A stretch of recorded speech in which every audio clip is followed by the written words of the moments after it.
했습니다.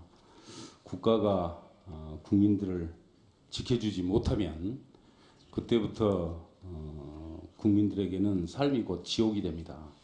작년 세월호 참사로 우리 국민들은 슬픔의 지옥을 경험을 했고, 금년도 또 메르스 사태로 인해서 우리 국민들은 공포의 지옥을 경험을 아직까지도 하고 있습니다. 덧붙여서 그 지옥 지금도 여전히 계속되고 있다고 생각을 합니다. 국정원에 의해서 국민에 대한 사이버 사찰 의혹이 다시 불거졌기 때문에 그렇습니다. 총리님 묻도록 하겠습니다. 이 이동통신 그리고 컴퓨터 도감청 시스템을 국정원이 지난 2010년부터 2010년 8월부터 구입을 하기 위해서 수소문을 하다가 2012년부터 최근에는 또 유지보수 프로그램까지 구입을 해서 활용을 하고 있습니다. 그에 대해서는 국정원장이 인정을 했죠?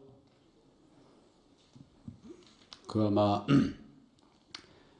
해킹 프로그램을 구입을 했다. 그것은 대북 대응과 연습을 위해서 구입을 했다. 이렇게 언론에서 보도가 된 것을 보고 있습니다. 네. 총리님 말씀대로 국정원장도 이러한 도감청 시스템을 도입을 한 이유가 대북용이고 또 해외용이라고 그렇게 얘기를 하고 있습니다. 근데 참으로 저는 궁색하기 짝이 없다고 생각을 합니다. 그 변명이.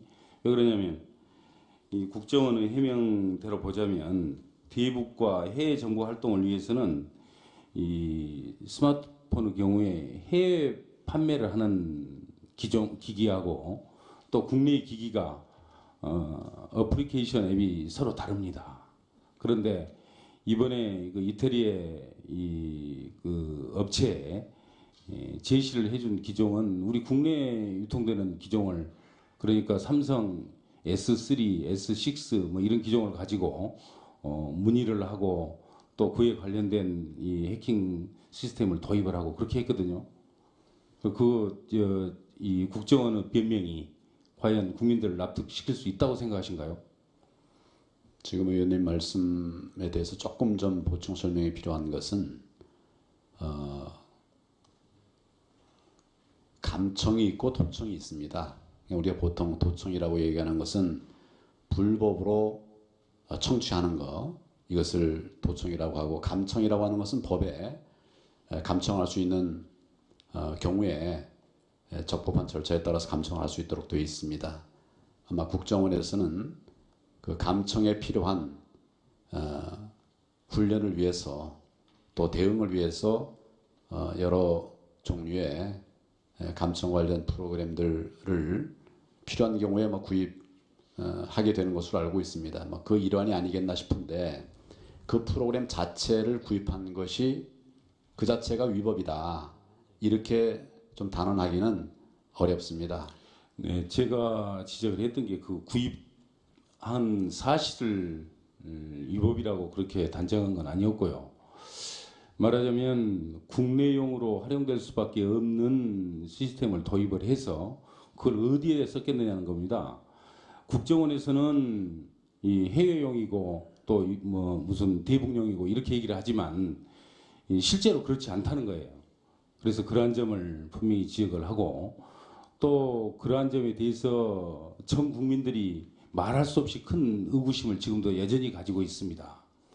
분명히 그에 대해서는 이 정부의 또 국정원 측에 해명이 있어야 된다고 생각을 합니다.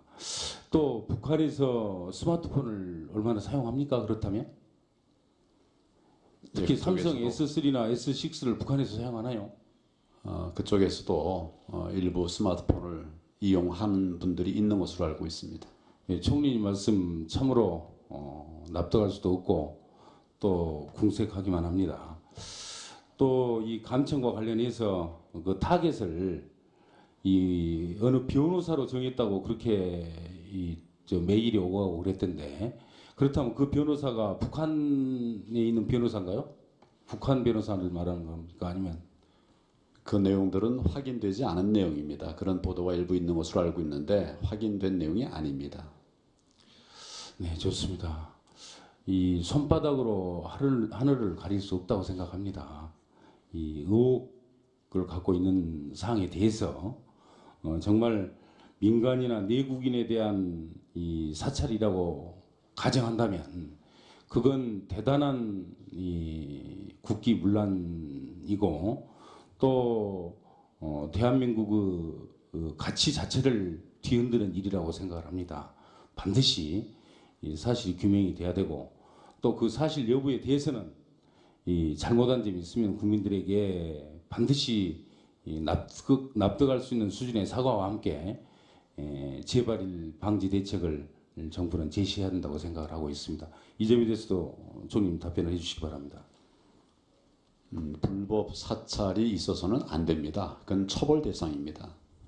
다만 이제 국정을 수행하는 데 필요한 기능 확보를 위해서 이런저런 노력을 한 것 자체를 문제 삼기는 어렵고 만약에 그런 불법 사실이 확인이 된다면 그건 그에 상응한 조치가 취해질 것으로 그렇게 생각합니다.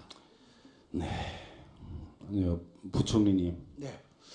이번 추경안에 세입 경정이 5조 6천억에 달하고 있습니다. 이 상당히 이례적이라고 생각을 하고요. 근데 심각한 점은 이 구조적인 문제라는 겁니다. 지금 상황이 금년 단발로 끝나는 게 아니고 계속 연례적으로 계속 지속될 수밖에 없는 그런 상황에 우리가 처해 있다고 저는 판단을 하고 있습니다. 뭐 여러 가지 이유가 있겠습니다만은 근본적인 이유 중에 하나가 이 법인세율과 관련이 있다고 저는 보고 있습니다.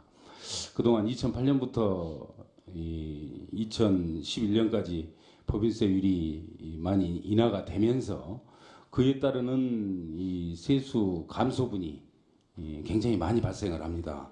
그 뭐 구체적인 추계는 이미 자료를 통해서 제가 배포를 했습니다만은 그렇게 집계를 해보면 그 기간 중에 제가 말씀드렸던 기간 중에 무려 6조 8천억에 달하고 있습니다.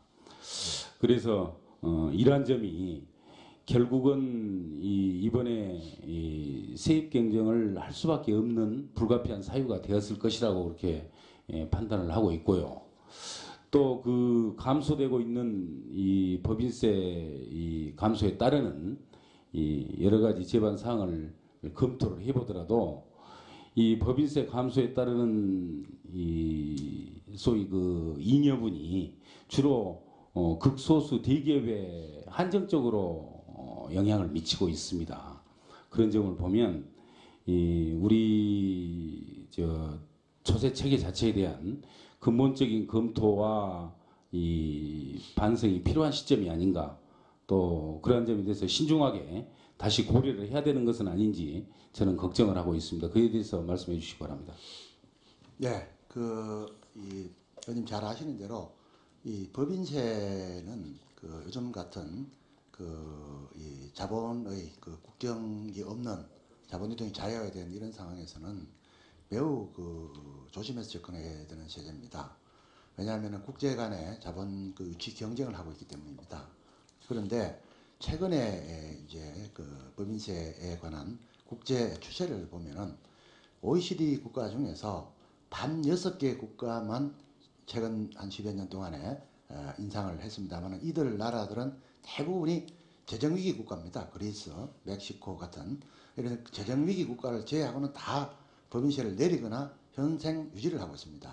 이런 상황에서 우리나라만 나홀로 법인세를 인상을 하게 되면은 이것은 우리만 굉장히 큰 타격을 받게 되는 그런 문제가 있습니다. 그래서 제가 드린 말씀을 우리 부총님 정확히 이해를 잘 못하신 것 같은데요. 저는 이 과거 수준으로 다시 정상화를 시켜서 지금 이렇게 매년 이 세수 결함에 따르는 이 추경을 해야 될 이러한 상황으로 우리가 돌입을 해가고 있고 이 상황은 어떻게 보면 2011년 미국의 뭐 재정 절벽 사태 비슷한 그러한 구조적인 문제를 보이고